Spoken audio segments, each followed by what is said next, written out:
Hello viewers, আসসালামু আলাইকুম। তো আজকের ভিডিওতে আপনাদেরকে দেখাবো যে জেটবাজি আপনারা কীভাবে সঠিক নিয়মে ডিপোজিট করবেন। জেটবাজি আপনারা ডিপোজিট করার আগে একটা বিষয় মাথায় রাখতে হবে যে আপনার অ্যাকাউন্ট ক্রিয়েট করার সময় যে নাম্বারটা দিয়ে অ্যাকাউন্ট তৈরি করেছেন সেই নাম্বারটা দিয়ে আপনি বিকাশ, নগদ, রকেট, উপায় এই 4টা মেথডে আপনি ডিপোজিট করতে পারবেন। আপনি যদি অ্যাকাউন্ট করার সময় কোনো বিকাশ, নগদ, রকেট অ্যাকাউন্ট ব্যবহার না করে থাকেন সেক্ষেত্রে আপনি ডিপোজিট করতে পারবেন না।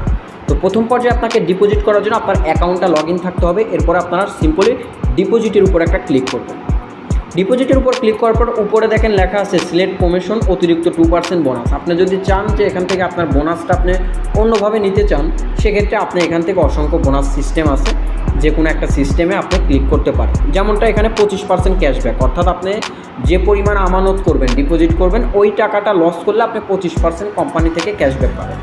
স্পোর্টসের উপর 50% আপনি যদি ক্যাশব্যাক নিতে চান বা বোনাস নিতে চান সেক্ষেত্রে শুধুমাত্র আপনাকে স্পোর্টস অর্থাৎ হচ্ছে ক্রিকেট, ফুটবল, টেবিল টেনিস এইগুলোর উপর আপনাকে গেম করতে হবে। সেক্ষেত্রে কোম্পানি থেকে আপনি 50% ক্যাশব্যাক পাবেন যদি আপনি লস করেন।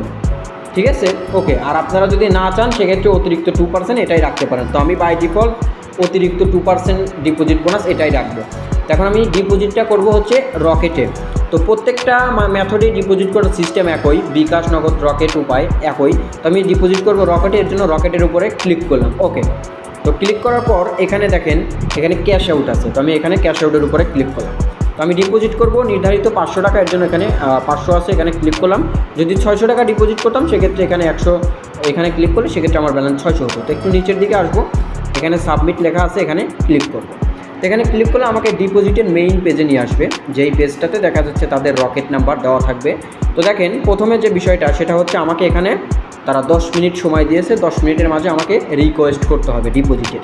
আর এই নাম্বারটা দিয়েছে এটা হচ্ছে রকেট ক্যাশ আউট নাম্বার, যেহেতু আমরা এজেন্ট নাম্বার নিয়েছি। তো এই নাম্বারটার আগে কিন্তু আপনার শূন্য নেই, অর্থাৎ 0, ঠিক আছে, 0 দিয়ে আমাদেরকে ক্যাশ আউট করতে হবে। তো আমি নাম্বারটা আগে কপি করে নেই। ওকে, আর এখানে হচ্ছে আমার নাম্বার থাকবে, যে নাম্বার থেকে আমি অ্যাকাউন্ট করেছি, ভেরিফাই করছি, এই নাম্বার থেকে আমাকে তাদের এই নাম্বারে টাকা দিতে হবে। তো আমি নাম্বারটা হাইড করে রেখেছি। এখন সম্পূর্ণ প্রসেসটা দেখেন। প্রথমে এই নাম্বারটা কপি করবেন, নাম্বারের আগে যদি 0 না থাকে সেক্ষেত্রে 0 দিয়ে দিবেন। তো আমি চলে যাচ্ছি আমার রকেট অ্যাপসে। তো দেখেন ভিউয়ার্স, আমি কিন্তু চলে আসছি আমার রকেট অ্যাপসে। তো রকেট অ্যাপসে আসার পর আমার প্রথম ব্যালেন্স আছে এখানে। তো আমি যেহেতু ক্যাশ আউট করতে বলছিলাম তো ক্যাশ আউটের উপরে ক্লিক করলাম। তো ক্লিক করার পর এখানে আমি যে নাম্বারটা কপি করে নিয়ে এসেছি, তো এখানে আমি চাপ দিয়ে ধরে রাখবো, সেক্ষেত্রে আমার নাম্বারটা চলে আসবে যেটা আমি কপি করে রেখেছি। তো দেখেন আমি নাম্বারটা দিয়েছি কিন্তু নাম্বারের আগে কিন্তু আমি 0 দিইনি, তো 0টা দিলাম। তো এখানে দেখেন আমার নেক্সটের উপর ক্লিক করতে হবে। তো নেক্সটের উপর ক্লিক করলাম।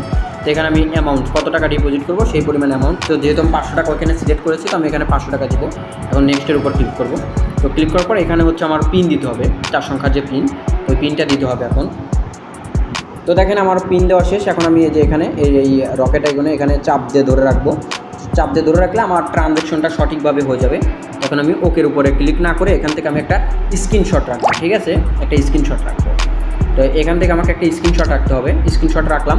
এখন এখানে যে দেখেন এই যে ট্রানজ্যাকশন আইডি, এই নাম্বারটা আমাকে কিন্তু কপি করতে হবে, ঠিক আছে। তো এই নাম্বারটা আমাকে কপি করতে হবে কারণ এই ট্রানজ্যাকশন আইডিটা কিন্তু আমাকে জমা দিতে হবে, ঠিক আছে। এর জন্য আমি এখানে চলে আসলাম। তো আসার পরে এখন দেখেন নিচের দিকে দেখেন এখানে লেখা আছে চুজ ফাইল, এখানে ক্লিক করলাম। তো এখানে ক্লিক করার পর এখান থেকে আমার সেই টাকা পাঠানোর রিসিপ্টটা আমাকে জমা দিতে হবে। তো এখানে ক্লিক করলাম, অ্যাডে ক্লিক করলাম, মানে আপনার গ্যালারি থেকে টাকা পাঠানোর রিসিপ্টটা দিবেন। তো এখানে হচ্ছে ট্রানজ্যাকশন নাম্বারটা দিবেন, যেটা হচ্ছে আপনার বিকাশ, নগদ, রকেট, উপায় থেকে টাকা পাঠানোর পরে ট্রানজ্যাকশন আইডি। তো এটা হচ্ছে রকেট ট্রানজ্যাকশন আইডি 494653। তো আমার ট্রানজ্যাকশন আইডিটা দিচ্ছি। তো আমার ট্রানজ্যাকশন আইডিটাও এখানে দিয়ে দিয়েছি। তো এখন দেখেন আমি নিচের দিকে দেখেন একটা লেখা আছে সাবমিট, তো এখানে ক্লিক করব। তো সাবমিটের উপর ক্লিক করলে আমাকে কিছু সময় জাস্ট ওয়েট করতে হবে। তো এখন আমার ঘড়িতে বাজে হচ্ছে 10টা 15, 22টা 15, অর্থাৎ 10টা 15 বাজে। তো এখন আমি করব কি, দেখেন এখানে ক্রস লেখা আছে, এখানে ক্রসে ক্লিক করব। তো ক্রসে ক্লিক করার পর এখানে আমি মাই অ্যাকাউন্টের উপরে ক্লিক করব। তো আমার ব্যালেন্স কিন্তু আছে 2606 টাকা। তো আমি জাস্ট একটা রিলোড মারবো।